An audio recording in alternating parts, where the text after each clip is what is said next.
Hello all, and welcome to Texas, the series where I review and take on each installment in the Texas Chainsaw Massacre saga.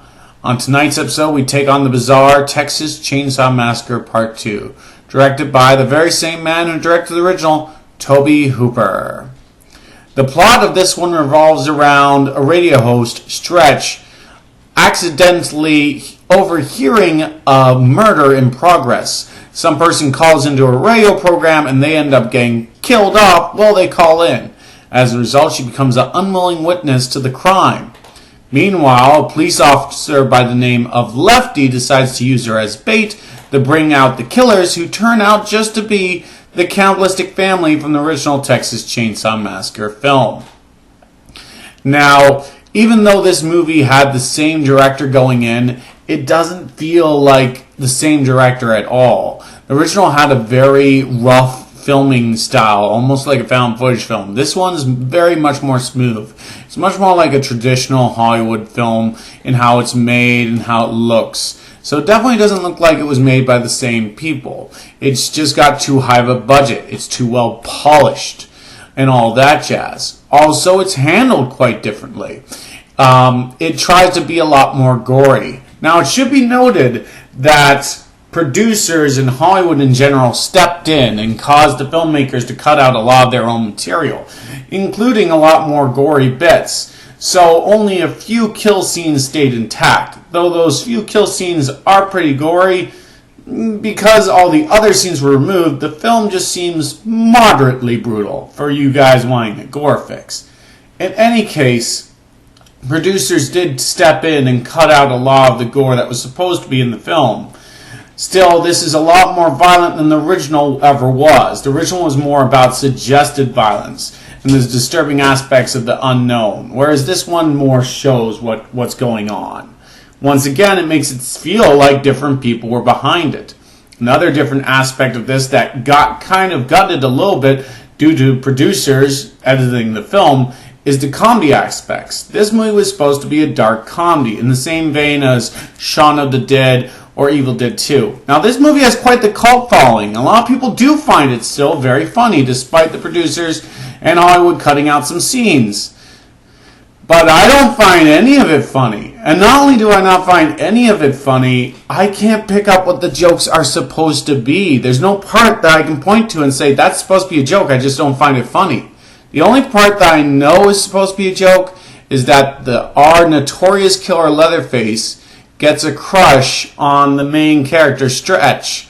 And that's so out there, you almost think it has to be comedy. But once again, I didn't really find it too funny.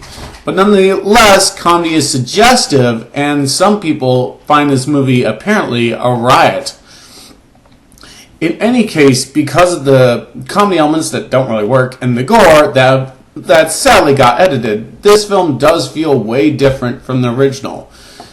But is it really that different? Even though it has a very different setup to the original, once it gets to the part of Stretch going to the cannibal's lair, as it were, it quickly turns into the original all over again, with her running around their hideout, which in this case is an amusement park, screaming her head off and fearing for her life. It's just how the original's endings plays out. She even ends up tied to a chair at a dinner table and forced to have a meal with them.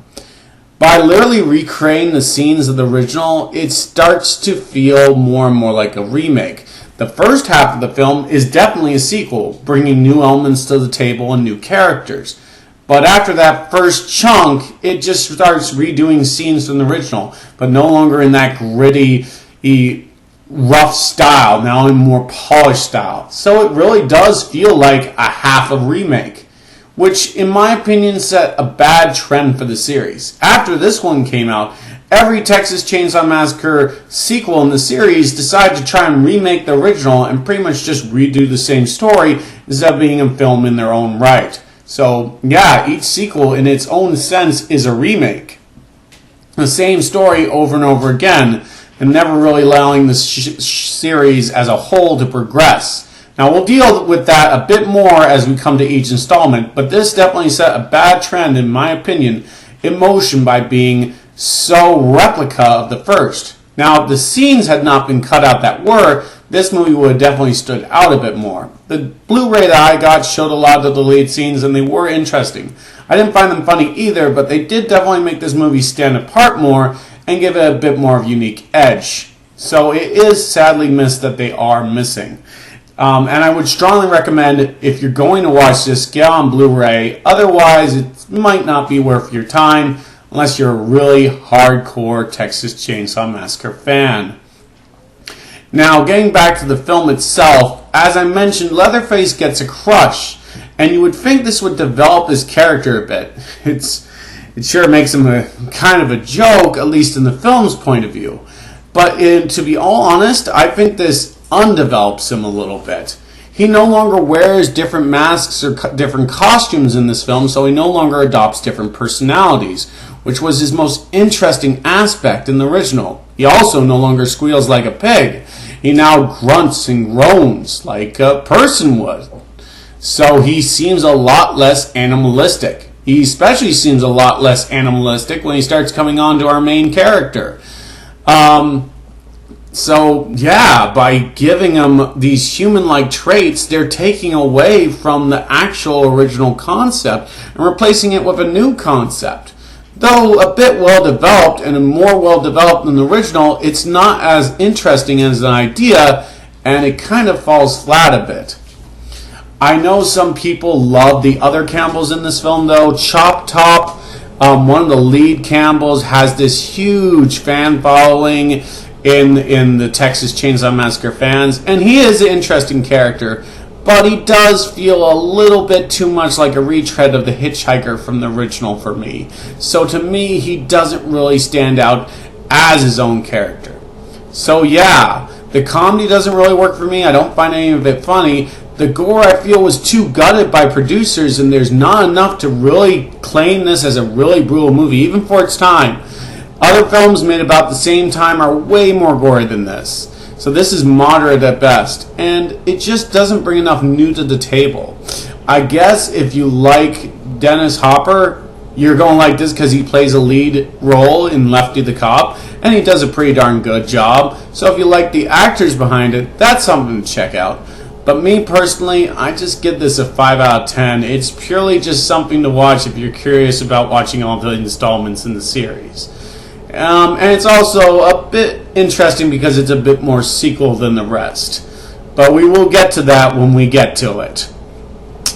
Overall, I think if you gotta watch it, you gotta watch it.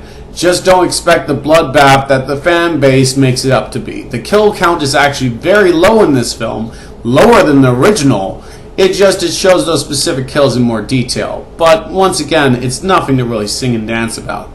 Get on Blu-ray, watch the special features, get a full appreciation of what the film was supposed to be, and then maybe you'll actually appreciate it. As is, it's kind of a misstep, but hey, it has its fans. Join me as we tackle number 3, installment that tried to bring the series back to its more serious and dark roots. Hopefully, it did a better job than this installment.